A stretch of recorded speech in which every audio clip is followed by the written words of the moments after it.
Oi pessoal, bem-vindos a mais um vídeo do RPG Planet, eu sou a Lina. Eu sou o Cello e hoje voltamos com a série Lugares Fantásticos de D&D. E o lugar fantástico de D&D que os nossos queridos membros apoiadores do canal aqui do YouTube escolheram foi Greyhawk.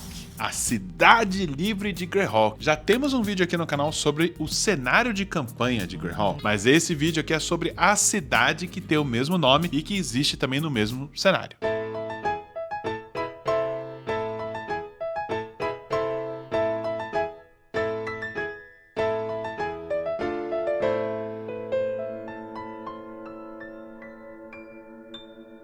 Muito bem, Cello, então hoje vamos falar sobre Greyhawk, né? A cidade que dá o mesmo nome para o cenário de campanha de Greyhawk, criada, Cello. Por quem? Por quem? Por ninguém menos que Gary Gygax, um dos co-criadores de D&D. Aliás, a história da cidade de Greyhawk e do cenário de Greyhawk anda paralelo à história do próprio RPG de mesa, da criação desse hobby sensacional que a gente joga até hoje. Exatamente. Então, pessoal, o que aconteceu? Quando Gary Gygax estava lá criando, né, o RPG de mesa e tudo mais, ele tinha um companheiro, né, o co-criador também de D&D, que foi o Dave Arneson. Exato. E ele tinha um cenário chamado Blackmoor. Isso. Né? E nessa época, a palavra cenário não é a mesma palavra que a gente tá falando hoje. Era basicamente o nome da sua masmorra. Cada um tinha a sua masmorra, porque o jogo de RPG na época, o proto-RPG que eles jogavam, era basicamente um wargame de miniaturas que se passava em masmorras. Era basicamente isso. Era um jogo de exploração de masmorras. É a masmorra do Dave Arneson, era Blackmoor, e o Gary Gygax gostou muito da ideia e resolveu fazer a sua própria masmorra, que chamou de Greyhawk.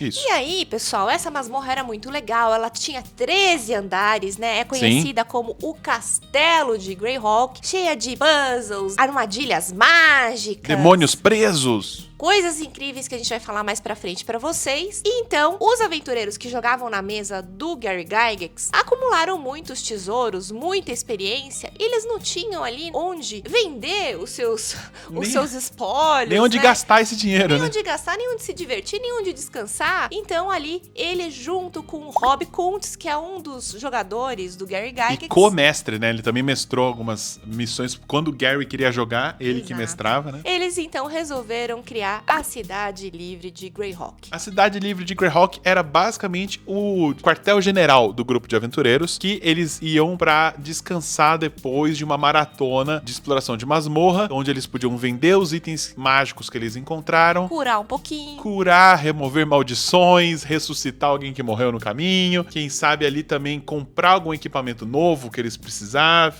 né, que eles sentiram falta. Pra isso que servia, era basicamente, pra quem joga Diablo, a cidade de Greyhawk era praticamente Tristan, né? No Diablo 1, você tem uma cidade base, que é Tristan, e você fica indo cada vez mais profundamente na masmorra ali nas profundidades da catedral. Mas em algum momento E você aí volta, você volta, pra superfície. descansa, né? Pega alguma coisa, depois desce de novo. E era exatamente esse mesmo clima com Greyhawk, né? Veio daí essa ideia. Mas até então era um cenário ali que vivia na mesa pessoal ali do Gary Gygax, né? Não era nada lançado oficialmente. Até que o Gary na TSR resolve lançar o seu primeiro material, né? Era um livreto ali de 32 páginas, né, Cello? Sim, The World of Greyhawk foi o primeiro lançamento oficial. Algumas coisas de Greyhawk já tinham aparecido antes em algumas aventuras, né? Algumas menções a personagens de Greyhawk e lugares, né? Mas só foi oficializado mesmo em 1980 com esse livreto, né? E esse livreto, pra surpresa do Gary Gygax, fez sucesso. Ele não entendia por que as pessoas iam querer comprar, né, como um produto, um cenário de campanha de outras pessoas, que pra ele, cada mestre deveria ter o seu próprio mundo. Na cabeça do Gary, a ideia era, ele lançava um pacote de regras pra você criar o seu próprio mundo, Isso. né? Ele ficou surpreso com o interesse que as pessoas tinham no mundo que ele criou. Mal sabia o Gary Gygax que as pessoas queriam essa inspiração. Não que a versão de Greyhawk das pessoas seria igual a dele. Teriam ali algumas ideias que eles poderiam pincelar e puxar, né? Então acabou fazendo um certo sucesso. O primeiro livreto depois teve uma expansão alguns anos depois, o World of Greyhawk ganhou mais páginas e sempre quando a cidade de Greyhawk era mencionada, tinha apenas um parágrafo curto sobre ela, mas com uma promessa de que novas informações sobre a cidade de Greyhawk estariam disponíveis. Lançadas, exatamente. Essa promessa, porém, só foi cumprida em 1989. Exato. Então, em 1989 foi lançada a caixa A Cidade de Greyhawk, Cello. Só que essa caixa não foi escrita pelo Gary Gygax, que já não estava mais na TSR. Sim, em 1989, quem cuidava um pouco mais da linha de Greyhawk era o Carl Sargent, e ele escreveu junto com esse Douglas Niles essa caixa ultra detalhada só sobre a cidade de Greyhawk. Mas não era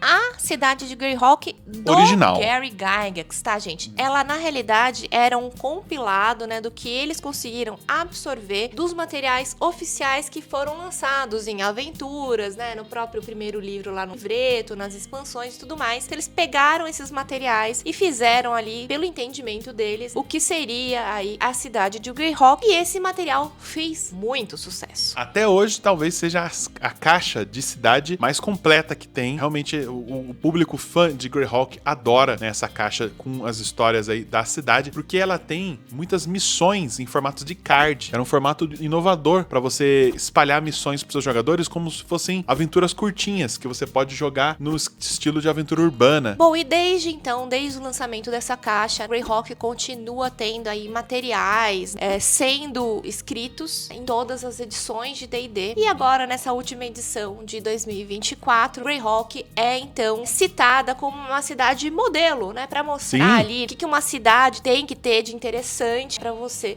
criar o seu próprio cenário. Essa cidade modelo, essa versão de Greyhawk aí da quinta edição, está disponível no livro dos mestres aí dessa atual quinta edição, né?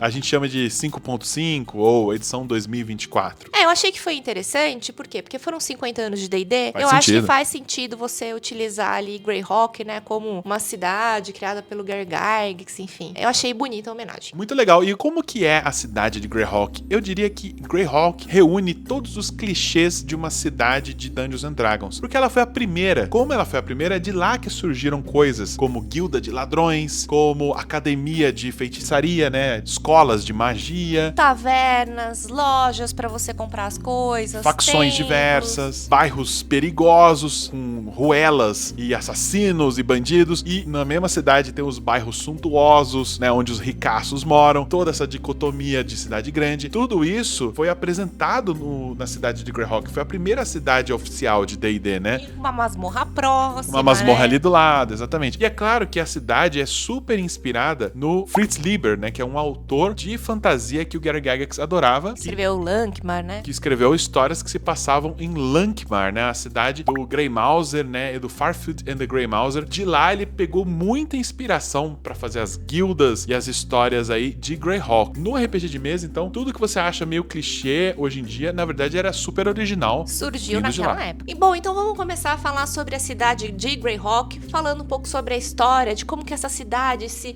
formou, né? Como que Isso. ela foi criada. Greyhawk, gente, ficava numa região ali, muito interessante, não existia cidade nenhuma, era um posto comercial de troca. Ficava ali numa rota interessante, às margens do rio Selintã. E era um rio navegável, então passavam barcos por ali. E esse posto de troca, então, se desenvolveu quase que naturalmente. As pessoas foram chegando ali, se aproximando, ficando por ali. Enriquecendo. Isso acabou enriquecendo um pouco a cidade. E como toda cidade que começa a enriquecer um pouco mais, atraiu Bandidos e mercenários. bandidagem. Só que os bandidos dominaram a região, né? No começo ali da formação da cidade. Um bandido em especial, que deve ter o nome escrito em algum lugar, mas não é tão relevante assim, meio que é o chefe dessa gangue, e ele determinou, então, cobrança de pedágio e impostos dos barcos que passavam por ali. Então o povoado ali que tinha comércio começou a pagar imposto pra esse chefe aí dos ladrões, O né? famoso paga por proteção. Quem quer rir tem que fazer rir. E começou também a assaltar as caravanas de prata que andavam pela região. Então. E isso fez com que ele enriquecesse e ele se ali autodenominou um nobre, Cello, dando Isso. ali um título pra ele, pra família dele, de Landgrave. O título de Landgrave, eu dei uma pesquisada, é um título germânico, é equivalente a conde, traduzido como Senhor das Terras, né? Então ele virou realmente o Senhor daquelas terras, porque ele também construiu um pequeno forte dentro da cidade, numa pequena colina ali que meio que fazia sombra ao povoado ali de Greyhawk, que não tinha esse nome ainda, mas enfim.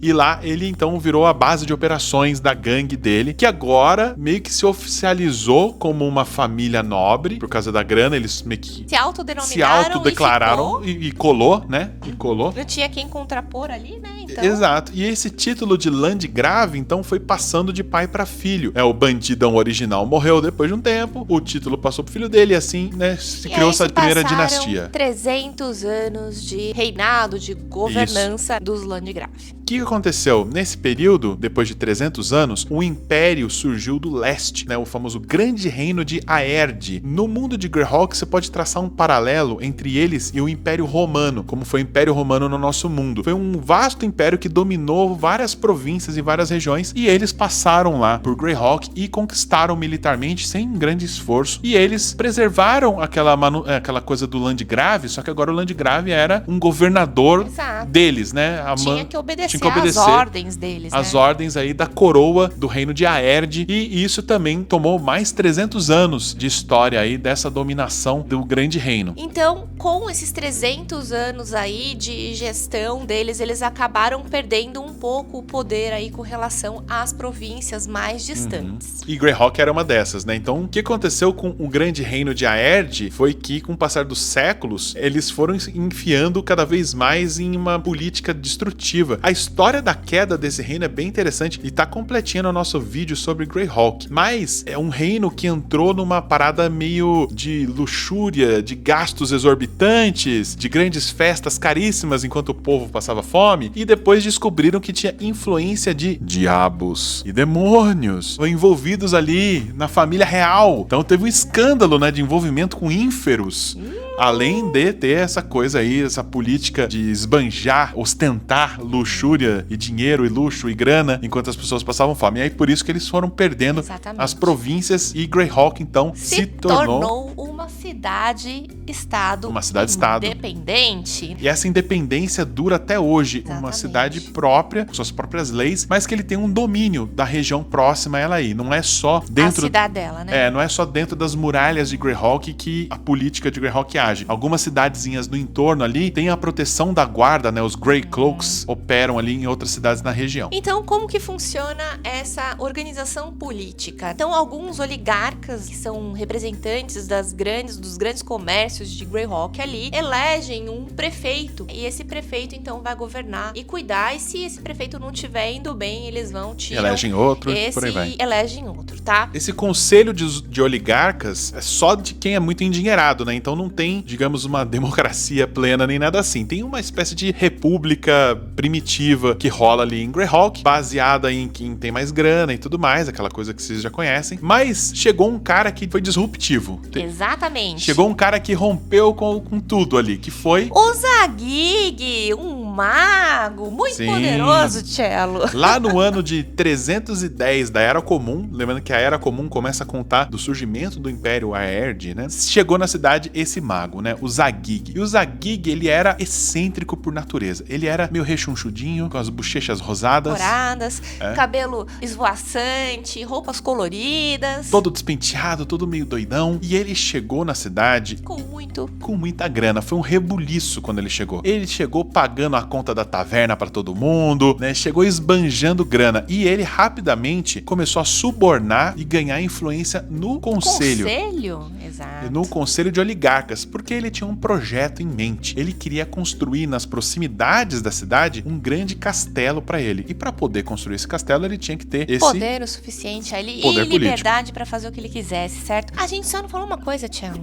Que o Zagig era um personagem do Gary Gygax. Do Gary Gygax. Zagig, inclusive, é o nome dele invertido. É o nome dele ao contrário, né? Só que trocando o X pelo Z é o Gygax, né? É Ernie. Ernie é o sobrenome. O nome dele é o nome dele completo, tá, gente? Invertido do Zagig. Zagig Iragerni, ou Iragerni, né? Que é Ernie Gary Gygax ao contrário, basicamente. Exato. Quem nunca fez isso? Fez um personagem que é seu nome ao contrário, né? A gente agora tem que fazer, porque a gente ainda não fez. Não, mas eu lembro que o nosso amigo Rodrigo Ah, o Drorrigo? foi jogar e eu falei, já tem o nome do seu personagem? Ele, não. Eu falei, então põe Drorrigo. E ficou, até hoje, o apelido do Rodrigo é A Drorrigo. gente não chama mais o Rodrigo de Rodrigo, e A sim gente de só Drorrigo. chama de Drorrigo por causa desse personagem. E pra mim, pra sempre ele será o Drorrigo. Exatamente. Inclusive aqui a gente vai falar mais de personagens, nomes de personagens interessantes. Vocês vão ver que é legal por causa do Gary Gygax, dos seus amigos, certo? Muito bem, então o Zagig, né, consegue ali aumentar a sua influência até que ele se torna prefeito de Greyhawk. Depois de 10 anos ali no Conselho de Oligarcas, já começou as obras ali do castelo dele, mas quando ele é eleito prefeito, ele faz uma revolução na cidade inteira. A bufunfa que ele tinha, o dinheiro dele, era de origem misteriosa, digamos assim, né? A gente sabe que, na verdade, ele era um ex-aventureiro, muito bem sucedido, que participava de aventuras com um grupo conhecido como a Companhia dos Sete. E eles pilharam tudo quanto era masmorra antiga da região e encontraram artefatos poderosos, ouro pra caramba, e ficaram poderosos eles mesmos, né? Então, ele tinha dinheiro pra investir na infraestrutura da cidade e foi isso que ele fez. E Ele queria que Greyhawk fosse conhecida como a Joia de Flanaess. a Joia de Flanaess. Flanaess é, digamos, o subcontinente ali, onde boa parte das histórias do cenário de Greyhawk acontece. E aí, ele reformou primeiro o sistema monetário local. Ele criou a moeda local, que era a orbe de ouro e a placa de platina. E então, ele começou a fazer obras de infraestrutura na cidade. Exatamente. Sistema de esgoto, os Reforçou a muros, muralha. né, hospitais e tudo mais. Ele também criou a primeira universidade local, que é a Universidade de Alta Magia ou de Feitiçaria, né, que tinha lá dentro das muralhas da cidade. Ele também criou ou reformou um coliseu antigo que tinha na época lá dos primeiros Landgrave, só que ele deixou estilo coliseu romano, assim, bonitão, e isso começou a atrair muitos viajantes pra lá. Só que a obra mais importante que o Zagig fez, sem dúvida nenhuma, foi o castelo de Greyhawk, que era, além da casa dele, a sede do governo, né?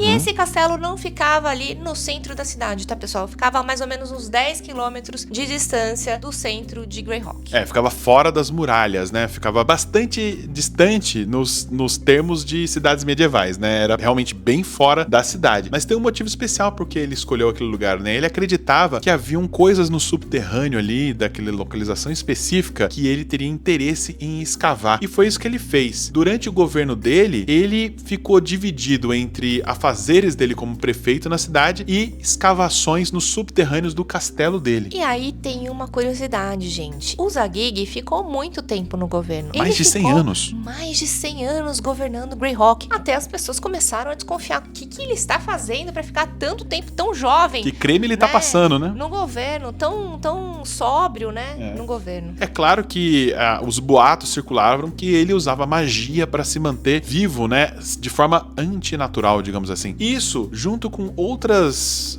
ordens de governo que ele deu que eram meio malucas, fizeram ele ganhar o apelido de o Arquimago Louco, porque ele dava algumas ordens confusas, ele estava sempre no castelo dele, escavando as profundezas de lá. Surgiram muitos boatos sobre o castelo, sobre experimentos mágicos que ele fazia lá, e era tudo verdade. Ele estava realmente usando o castelo dele de laboratório para magia, e ele escavou 13 andares de masmorra. Cada andar dessa masmorra era mais maluco que o outro. Pessoal, assim, o castelo de Greyhawk é um dos castelos mais fantásticos que existem, né? Se a gente for pensar em magia, em armadilhas, enigmas e tudo mais, né? Por quê? Porque naquela época, quando eles escreveram, quando ele criou, né? O RPG, ele era muito voltado pra dungeon, né? Pra masmorra. Então, o castelo, ele é muito rico, ele é muito cheio de coisas ali para os jogadores passarem sessões e mais sessões ali dentro, explorando e sendo surpreendidos, né?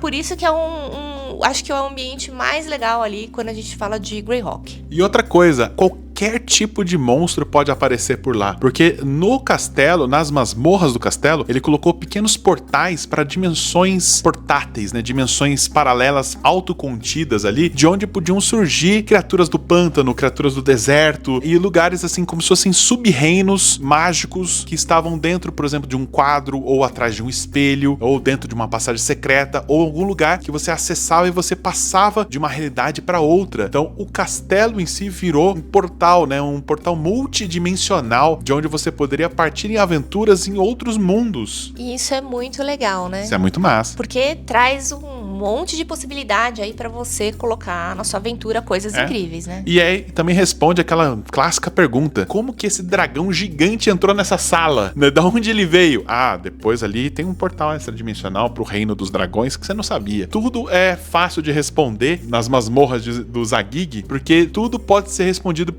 foi magia do Zagig, né? Você pode responder tudo. Exatamente. E além disso, pessoal, lá nesse castelo, nos subterrâneos, existe uma prisão mágica.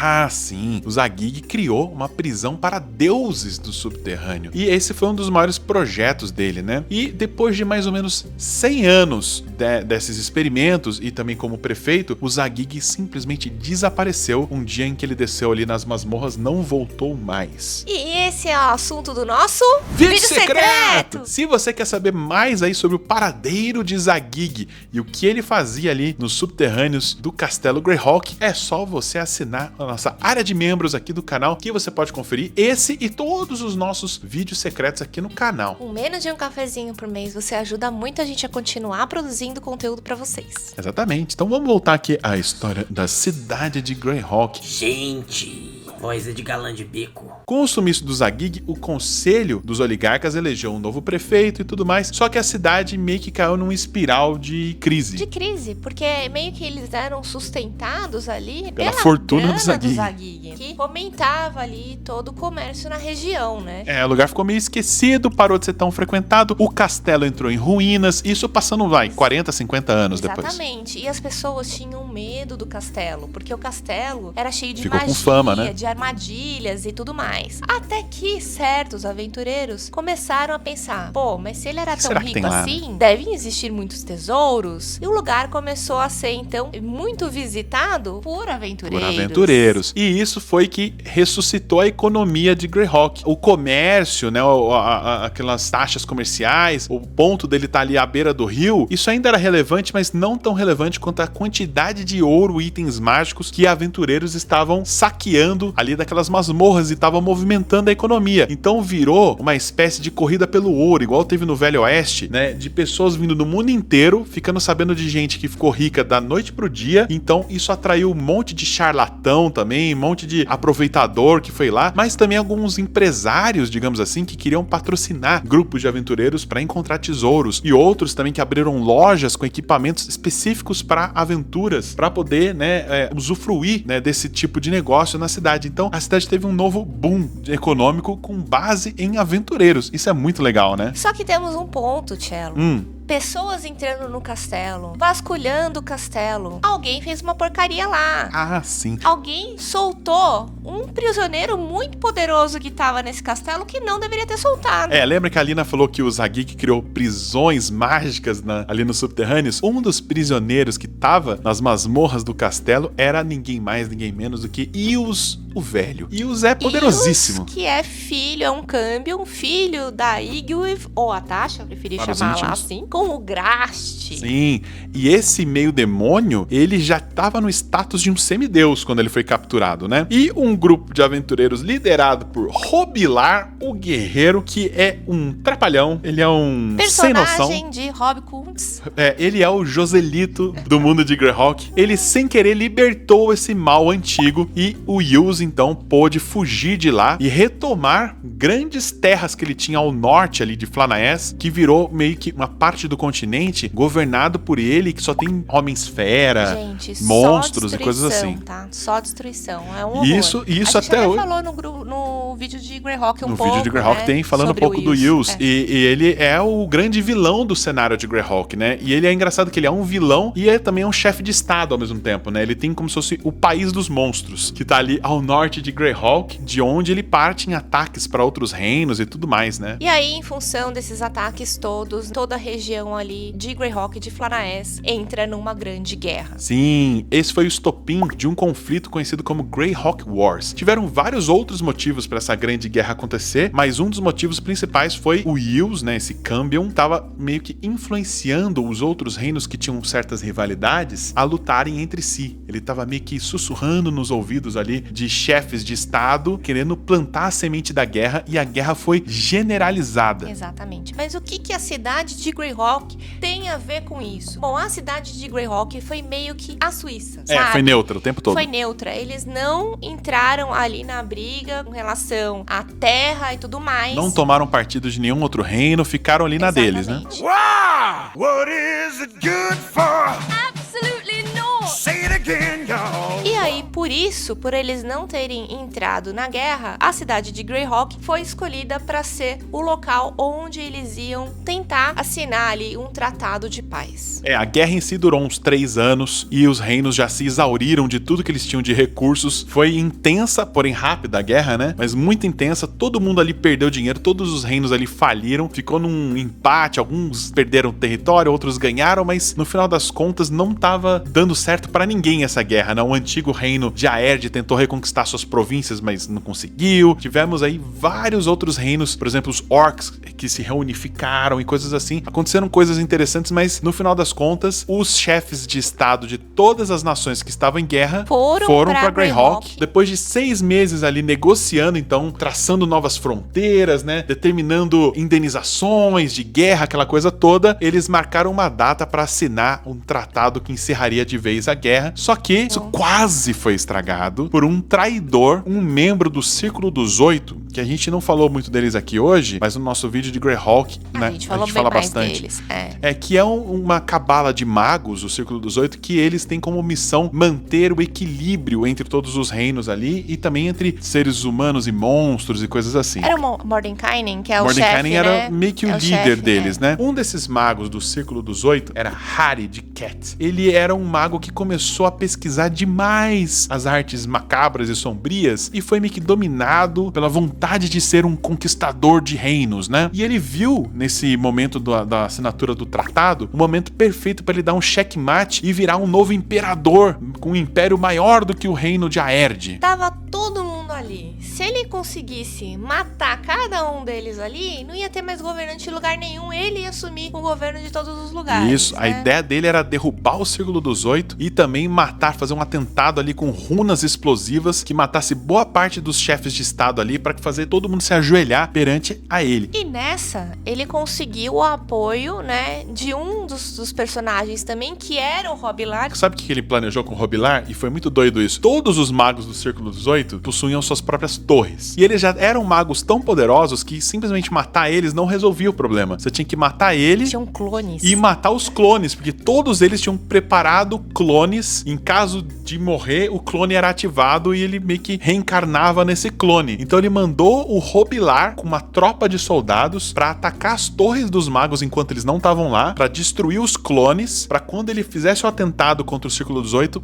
a morte ali dos magos fosse definitiva. Só que o Círculo dos Oito acabou descobrindo esse plano e ele teve que agir fora do tempo previsto, né? Eu acho que a palavra traição devia ser trocada pelo nome do Harry. Harry. Isso daí é traição. Cara, ele matou os companheiros, Sim. tentou matar os companheiros. Tentou não, ele levou 2. Levou. Então tem uma arte muito linda que tá inclusive no livro do jogador, se eu não me engano. Tem uma arte justamente do conflito mágico, da treta entre arquimagos que rolou em Greyhawk durante a assinatura desse tratado, em que você vê o Harry soltando uma bola de fogo e ele matou nessa o Tenser e o Otiluk, 2 outros magos famosíssimos também, que tiveram o fim deles ali, né? Eles não tinham mais os clones, porque o Robilar fez questão de invadir as torres deles e morreram ali. Só que aí o Harry não conseguiu acionar as runas explosivas que ele tinha colocado, que ele tinha preparado, e ele fugiu quando ele foi descoberto, ele escapou e foi se afugentar no Deserto Brilhante, que era uma região inóspita que tinha ali, e ele teleportou a torre dele pra lá, e lá ele está até hoje planejando o seu próximo grande golpe. Harry, seu danadinho. Danadinho. Minha personagem vai te pegar. Ixi, olha lá. Já temos um plot da próxima campanha, é isso? Quem sabe? E esse foi o último grande acontecimento relevante que aconteceu em Greyhawk, né? Dito isso, Lina, vamos falar um pouquinho sobre alguns lugares interessantes que tem para os seus aventureiros visitarem enquanto eles estiverem aí na cidade. Bom, acho que o primeiro lugar que eu acho que é bem interessante para vocês colocarem nas aventuras de vocês, na verdade gera uma campanha inteira, é o próprio castelo de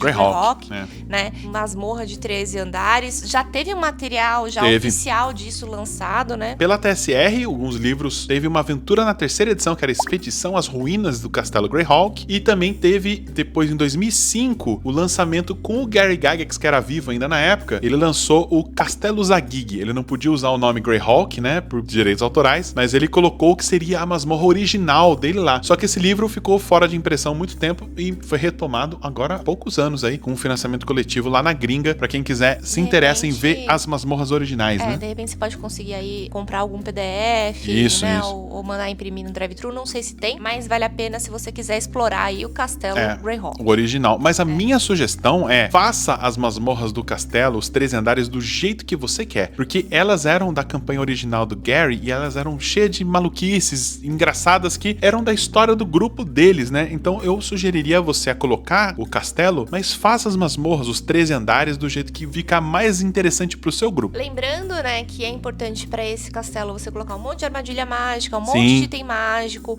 uma biblioteca de estudos, experimentos, né? mágicos do Zagig. Exatamente. E andares aí com esses pocket planes, né, onde as pessoas conseguem aí ir pra outros planos de existência e ter experiências interessantes além da prisão mágica. Eu falei isso no vídeo secreto, mas vale a pena falar de novo. Eu traço um paralelo muito grande do Castelo Greyhawk com o Mario 64. No Mario 64, você tá ali no castelo da princesa, que digamos é a base das suas aventuras, e em alguns cômodos tem uns quadros, seu personagem pode pular dentro daquele quadro e aí ele é levado pra aquela fase. Eu faria em diversos lugares dentro da masmorra esses portais. Não precisa ser exatamente igual, né? Não precisa ser um quadro que você entra, mas também pode ser. Um lugar é um quadro. Outro pode ser um globo de neve. Outro lugar pode ser um tonel de vinho. Sim. Entendeu? Você pode espalhar esses portais aí e você pode fazer uma campanha inteira que se passa em vários outros mundos, mas todos esses mundos estão autocontidos ali dentro do castelo Greyhawk. Outro lugar é um livro aberto que a pessoa abre. Sim, pode ser sugada por um livro, sugado por uma vela mágica e por aí vai. Você pode criar aí várias formas diferentes de transportar seu grupo de aventureiros para esses mundos incríveis que estão contidos ali dentro do castelo. E coloque muitos monstros e a prisão. Monstros, né? E a prisão dos deuses lá no final. Exatamente. Bom, então agora vamos voltar, né, e falar efetivamente da cidade de Greyhawk, que tem 8 bairros, Cello. E vamos falar então da Cidadela. A Cidadela fica no bairro Nobre, no norte da cidade. A Cidadela é o quartel da guarda da cidade, o escritório do guarda-mor, né, do sargento Mor que comanda a guarda. O lugar onde tem os dinheiros, né, o tesouro. O tesouro da cidade é guardado lá e também é o lugar que tem um arsenal de emergência. Caso a cidade seja atacada, eles podem distribuir armas para a população, né, civil, direto dessa cidadela, né? E é lá onde está a prisão. Prisão também. de segurança máxima lá. É um pouco confuso pra mim você ter prisão de segurança máxima e o banco da cidade meio que no mesmo lugar. Mas é porque é onde estão os guardas, entendeu? É um lugar mais onde protegido. estão as armas, é o lugar mais protegido. Sim, faz sentido, faz sentido. Bom, e esse é o lugar que também é onde os seus aventureiros vão, caso eles sejam presos fazendo bobagem, ou se eles quiserem fazer uma audiência, né, com o chefe da guarda da cidade, outros motivos aí pra eles se apresentarem à cidadela. Bom, e o próximo local que a gente quer dar destaque é a grande biblioteca que fica no bairro dos Escribas, Tia. E ela é muito legal porque sempre quando a gente chega numa cidade medieval, né,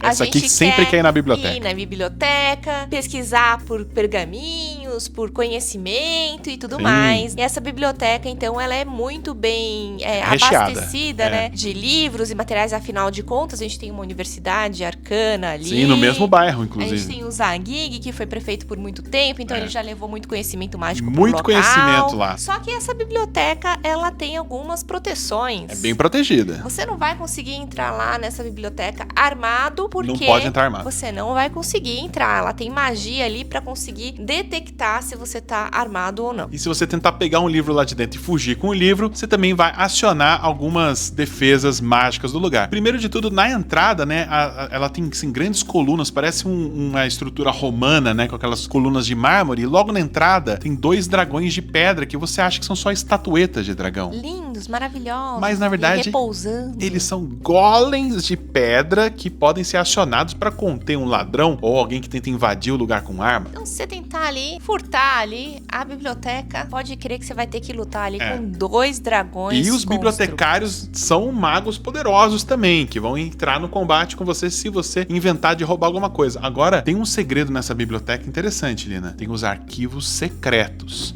atrás do escritório da bibliotecária Mor, que é uma draconata poderosíssima lá, tem uma passagem secreta que leva a uma ala que tem livros proibidos. Então, se o seu grupo de aventureiros está visitando Greyhawk atrás de segredos arcanos, profecias ou livros de magia proibida, Esse material vai estar lá na provavelmente vai biblioteca. estar nessa ala escondida da Então biblioteca. vocês podem ir lá em busca de conhecimento, encomendar um pergaminho, porque lá eles Isso. também são capazes, né, de criar pergaminhos e tudo mais, Sim, tem né? escribas lá, né? Tudo. Ou você pode, de repente, tentar fazer uma invasão, e aí tem todos os desafios da biblioteca Sim. pra você conseguir entrar armado, pra você conseguir passar pelos magos, pelos dragões e tudo mais. Agora, outro lugar interessante que tem é uma loja de magia chamada Unearthed Arcana, que em português seria como se fosse Arcanismo Desvendado. E que também é o nome de um livro antigo de D&D e de uma coluna de playtests na quinta edição. É o mesmo nome, é o nome da loja, Que Unearthed também Arcana. fica lá no bairro dos escribas, Dos escribas, né? Essa loja vende tudo quanto é tipo de item mágico que já foi encontrado ali nas masmorras do Castelo Greyhawk e em outros lugares do mundo de Oerth, né? Então ali é o lugar pra você ser generoso com seus jogadores Sim. e jogadoras, né? Abra sua mão. Lá você pode vender e comprar itens, É, né? entendeu? Dê Mágicos. itens mágicos para os seus jogadores. Mas essa loja, Lina, tem um segredo interessante. O Morley, que é o dono dessa loja, velhinho simpático, né? Quero café! É! Ele é muito mais poderoso do que o grupo imagina. Jogadores, tapem os ouvidos Tapem os agora. ouvidos. Agora só para os mestres aqui. Morley é, na verdade, um dragão de cobre disfarçado, bem no meio da cidade. E ele é uma das defesas secretas da cidade de Greyhawk. Se a cidade for, por exemplo, atacada por dragões, o Morley, Ele tá lá, gente. ele tá lá, ele pode passar assim por trás da muralha da cidade disfarçadamente, igual o Clark Kent virando o Superman, virar um dragão de cobre adulto que ele é, gigantão, e ir lá enfrentar. Então ele é a defesa antiaérea da cidade, digamos assim. Mas também ele pode deixar alguns trejeitos dracônicos pros seus jogadores ficarem coçando o queixo e falar: será que esse cara é humano mesmo? Que será que Nossa, ele tem um ar diferente. de repente eu não o sei olho dele é explicar. meio cobre, né?